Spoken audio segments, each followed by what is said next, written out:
tayo sa wakas. Mahal, ngayon na ang simula. Ito na ang panghabang buhay na ating pinakahihintay. Hindi magiging madali, hindi laging tayo'y masaya, ngunit iyong tatandaan, araw-araw ikaw ay mahal. Palagi lang nasa iyong tabi, palaging makakasama, palaging aking pipiliin, palaging mamahalin. Mahal. I love you.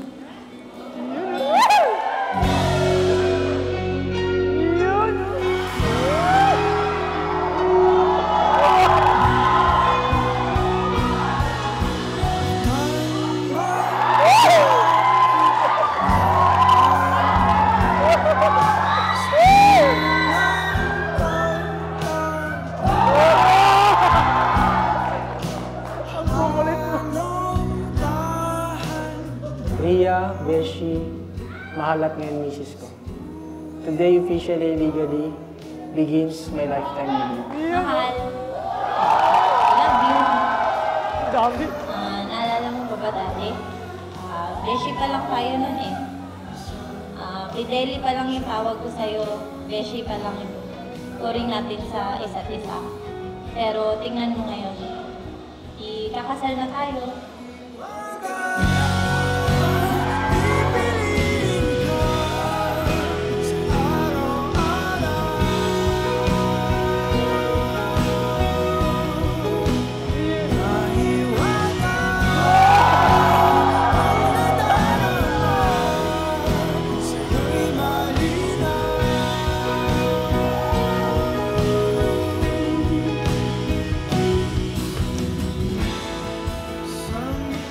Marriage ay parang spotlight ay sa Panginoong Jesus at sa cross. Ang marriage nagbibigay ng glory sa Panginoon.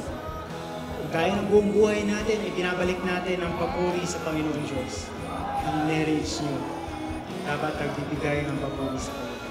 Kaya dahil sa love mo kay Ria, pinapakita mo sa lahat ang lalim at lawak ng love ng Panginoong Jesus para sa atin.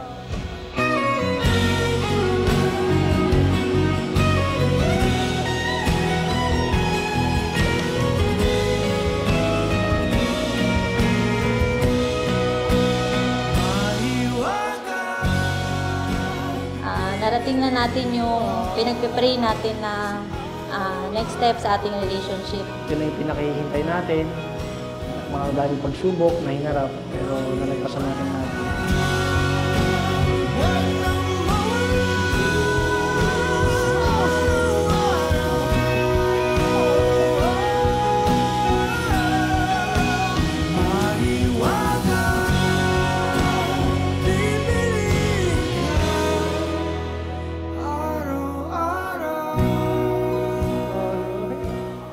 Mahal, maraming salamat dahil hindi mo ako sinukuan. Sa mga panahon na gulong-gulo at walang-wala ako, ikaw ang naging sandalan ko. Sinamahan mo ako na abutin ang mga pangarap ko. Sa kapila ng mga pagsubok, hindi ka nagdalawang isip na iwan ako.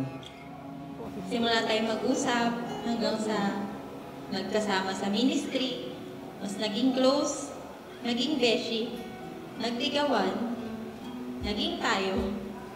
Nag-propose ka at ngayon, nakatayo na tayo dito sa harap ng Diyos, sa harap ng ating mga mahal sa buhay, upang mag-isang dibdib at pangakong mahalin ang isa't isa habang buhay.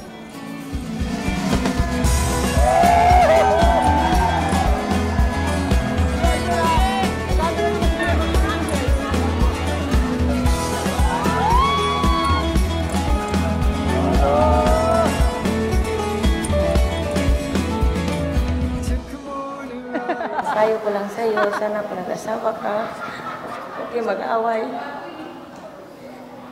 At ingat palagi. Ang pag-aasawa kasi yan.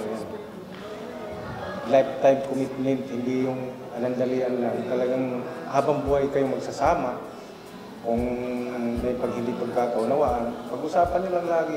Lahat nadadala yun sa magandang usapan. Ang wish ko lang, maging maayos lang pagsasama nyo. Yun lang. Salamat anak. Thank you.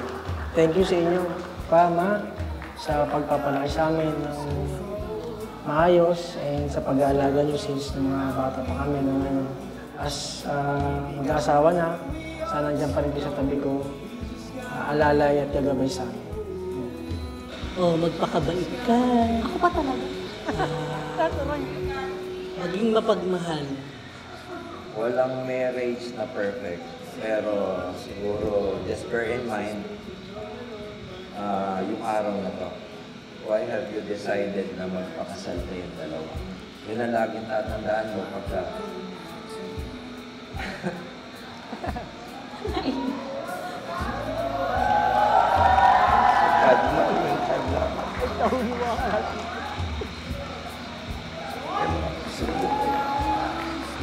Thank you po, Mama and Papa, kasi wala naman po ako dito kundi dahil sa inyo. Yung mga tinuro niyo po sa amin, simula pagkabata, lahat po yung naging parte para magkaroon kami kung ano yung meron kami ngayon. So I'm coming home to you.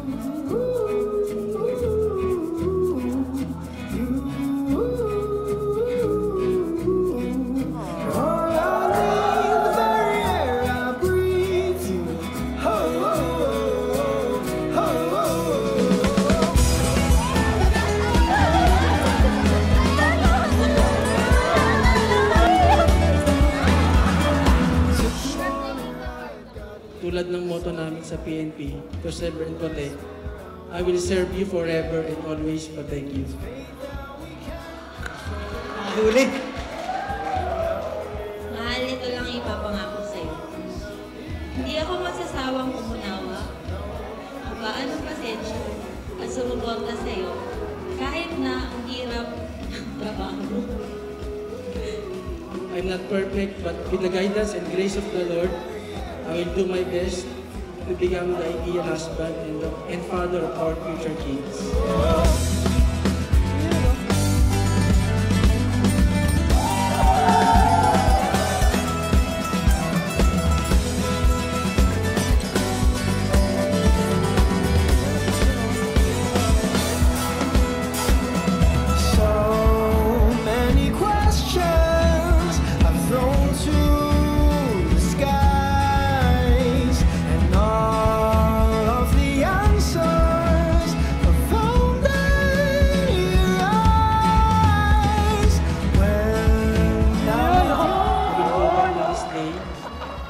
Those days were the happiest, so we'll be reminded why we love each other and why we are keeping this relationship alive. Kainis! Kakainis! Nakatayo na tayo dito sa harap ng Diyos, sa harap ng ating mga mahal sa buhay, upang mag-isang dibdib at mangakong mahalin ang isa't isa habang buhay. I found a way home. I found a way home.